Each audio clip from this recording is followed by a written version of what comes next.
Hello everyone, I am Prilesh Chobe, chemistry teacher of LPIS, and here I am with class 10. I am going to explain that salt water is a good conductor, some phenomena of electrolysis and many other things. ठीक, चलो शुरू करते हैं बच्चों, ध्यान दीजिए।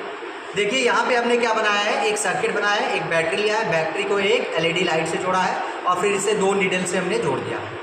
मैं आपको दिखाने जा रहा हूँ कि अगर दोनों नीडल आपस में एक दूसरे के कांटेक्ट में नहीं है तो ये बल्ब नहीं जलेगा, ठीक है। लेकिन अगर इन दोनों नीडल्स को आपस में कांटेक्ट में ले आ दिया जाए जिससे कि सर्किट कंप्लीट हो जाए तो ये बल्ब जलने लगेगा। ये बल्ब क्या होगा बेटा, जलना शुरू कर देगा, जैसे कि आप देख रहे हैं जल रहा है। फिर आप इस नीडल को पास लाते जा रहे हैं और ये बल्ब कंटिन्यूसली जलेगा, ठीक है। आप देखिए यहाँ पे मैंने अगर इस बल्ब के दूसरे सिरे से इस नीडल को कनेक्ट किया है तो ये बल्ब जलना बंद कर दे रहा है।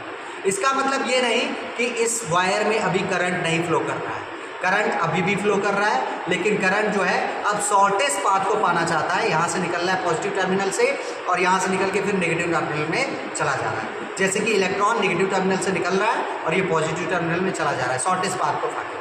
जैसे इंसान को एक शॉर्टकट रास्ता पसंद होता है, वैसे ही करंट को भी शॉर्टेस्ट पाथ पसंद है। जैसे हम फिर से इसे दूर ले जा रहे हैं और देख रहे हैं कि यहाँ पे जैसे ही बल्ब के दूसरे सिरे से टकरा रहा है नीडल, करंट फ्लो शुरू हो जा रहा है, लेकिन वहीं से जाएगा जहाँ पे ये दूसरे नेगेटिव टर्मिनल से कनेक्ट होगा। कहने का मतलब है अगर करंट यहाँ से निकला है पॉजिटिव टर्मिनल से तो यहाँ तक जाएगा, इसके बाद इसे यहाँ नहीं जाना है, इसको शॉर्टेस्ट पाथ अपना पाना है, ठीक। ये बात समझ में आई।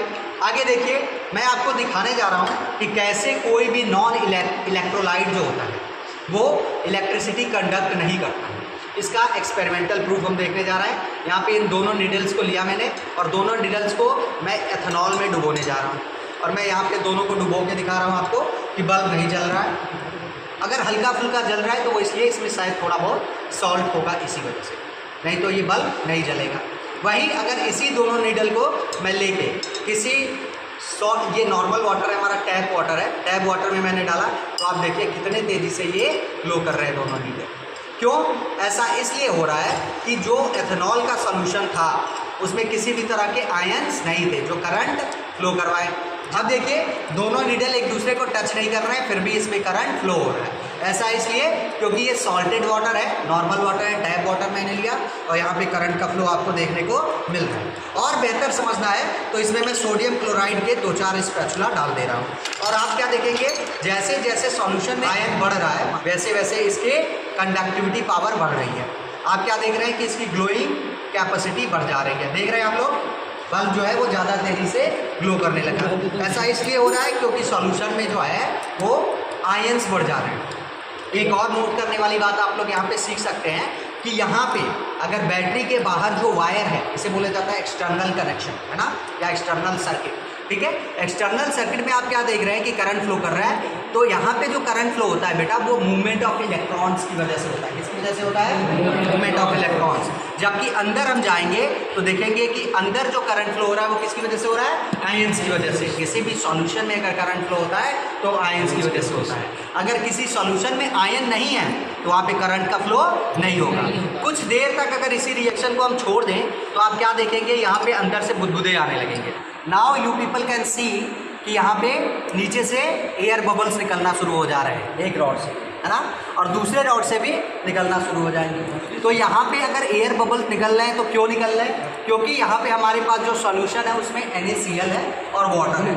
NaCl में जो है वो Na+ आयन में कन्वर्ट हो जाएगा और Cl जो है वो माइनस आयन में कन्वर्ट हो जाएगा। वहीं अगर देखें दूसरी तरफ तो दूसरा जो वाटर था वो H+ आयन में और OH- आयन में कन्वर्ट हो जाएगा। यहाँ पे एक्चुअली जो Na+ आयन है और H+ आयन है ये दोनों ही किधर मूव करेंगे बेटा? दोनों के ऊपर प्लस का चार्ज है और दोनों मूव करेंगे किधर बेटा? दोनों क्या करेंगे? कैथोड की तरफ मूव करेंगे। किधर मूव करेंगे? कैथोड की तरफ। मूव किस लिए करेंगे? ताकि यहाँ पे इनका रिडक्शन हो सके, ये इलेक्ट्रॉन गेन कर सके। और कैथोड की तरफ मूव करेंगे तो हम क्या देखेंगे बाद में कि जो H+ आयन है, H+ आयन है उसका रिडक्शन पोटेंशियल ज़्यादा होता है सोडियम मेटल के कंपैरिजन में। इसीलिए H+ आयन जो होगा वो हाइड्रोजन गैस के फॉर्म में निकलेगा क्योंकि उसका रिडक्शन हो जाएगा और सोडियम आयन का रिडक्शन नहीं होगा। दूसरा हमारे पास क्या है? Cl- आयन और OH- आयन। ठीक है, दो नेगेटिव एनायन है, दो नेगेटिव आयन है जिन्हें एनायन बोला जाता है, और उनका क्या होगा बेटा, ऑक्सीडेशन होगा, जिसके कारण वो किधर मूव करेंगे, एनोड पे। हम बता चुके हैं आप लोगों की क्लास में कि एनोड पे के ऑक्सीडेशन होता है। तो हम क्या देखेंगे कि वो दोनों ही आयन क्या होंगे बेटा, एनोड की तरफ मूव करेंगे। अब जिसमें इसका ऑक्सीडेशन पोटेंशियल ज़्यादा होगा उसका ऑक्सीडेशन हो जाएगा। तो क्लोरीन जो है ना, क्लोरीन और OH में किसका ऑक्सीडेशन पोटेंशियल ज़्यादा होता है, क्लोरीन। क्लोरीन जो है वो एनोड पे ऑक्सीडाइज हो जाएगा। बात समझ में आई आपको? Yes, sir. है ना। तो पूरी प्रोसेस आप लोगों ने देख लिया, ये बेटा बुदबुदे दिख रहे हैं उसके अंदर, ठीक। चलो, इस तरह से पूरी प्रोसेस इलेक्ट्रोलिसिस की होती है। करंट के बात को आपने समझा, अंदर करंट कैसे फ्लो होता है ये आपने समझा, सर्किट में करंट कैसे फ्लो होता है, ये सारी बातें आप लोगों ने समझी। आगे क्लास हम यहीं पे खत्म करते हैं। Well done everyone, thank you for your all the cooperation.